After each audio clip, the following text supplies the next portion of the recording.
The EU needs the UK's €750 million £640 million contribution for the bloc's space observation programme to progress, despite Article 16 threatening Britain's permanent exclusion.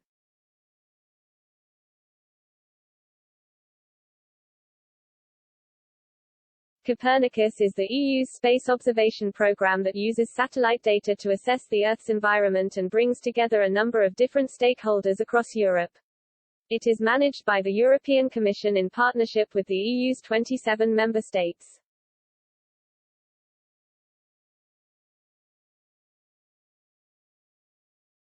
The UK had been planning to contribute £15 billion to 3 EU science projects, including Copernicus, Horizon Europe and Euratom.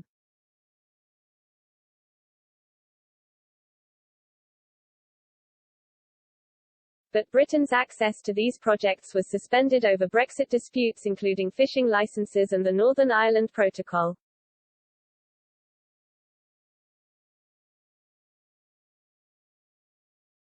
Brexit Minister Lord David Frost has now warned that triggering Article 16 is very much on the table for the UK as the disputes intensify.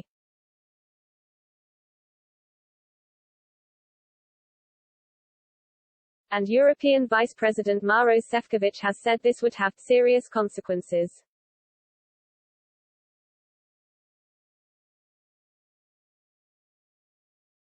In fact, this move could lead to Britain's permanent exclusion from these EU space projects.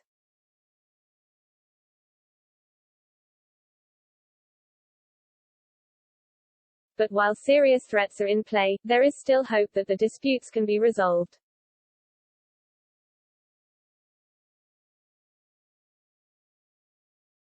BBC Science correspondent Jonathan Amos wrote on Twitter, "The UK's participation in the Copernicus EU Earth observation programme is still alive, if only on life support."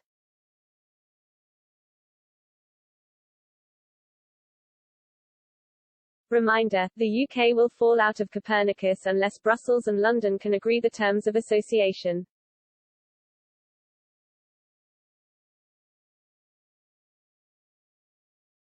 And while Britain risks not being involved, this could prove detrimental to the whole project.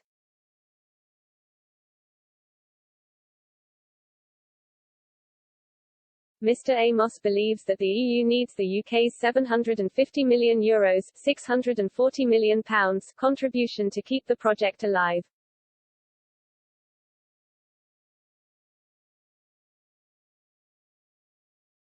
He wrote, "To be clear, everyone wants the UK to stay in Copernicus, the Commission included.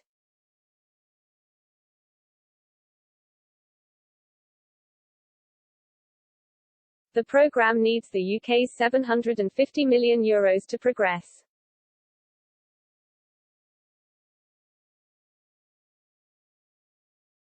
It would be a monumental lose-lose, if this all falls apart.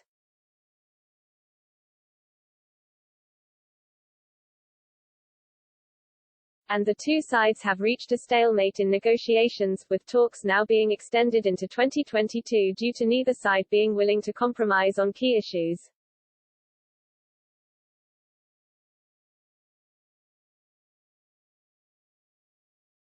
But Anne-Marie Trevelyan, the International Trade Secretary, said that the UK would absolutely not trigger Article 16 and override the protocol before Christmas.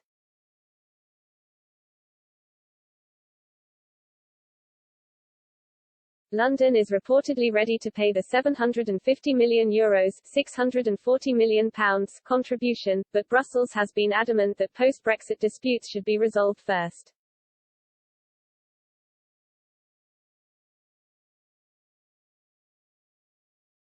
Joseph Askbacher, the Director General of the European Space Agency (ESA), said, following an ESA Council meeting, with some arrangements and negotiations with industry, we could push this date into 2024.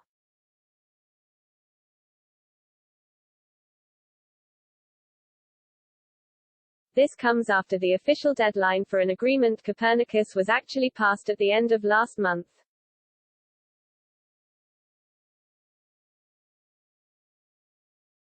Ministers were given time until November 30 to figure out whether the UK will have a future in the programme.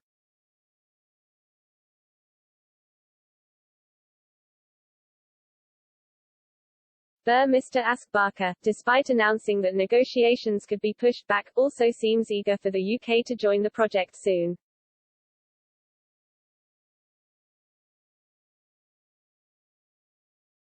Earlier this month, he said that Copernicus is a top priority for the EU and the potential loss of UK funds is worrying.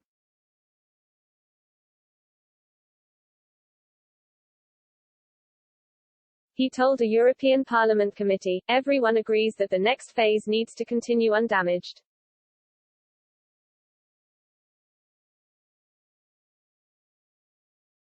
In other words, a solution must be found for this €750 million.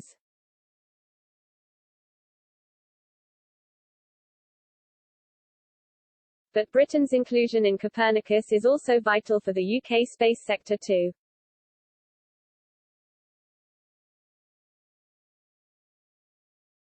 The project provides a wide variety of real-time satellite data on the state of the environment, climate and natural disasters, data that can influence policy-making, management of resources and the response to natural emergencies.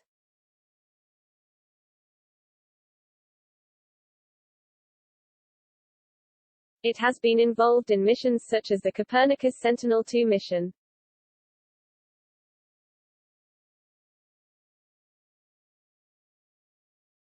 Which has been tracking lava flows from the erupting Cumbervieja volcano on the Spanish Canary island of La Palma.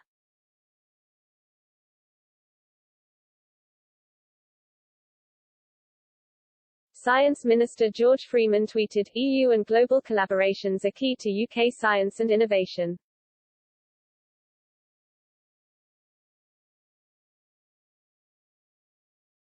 That's why we made association to Horizon, Euratom and Copernicus key parts of our EU withdrawal deal."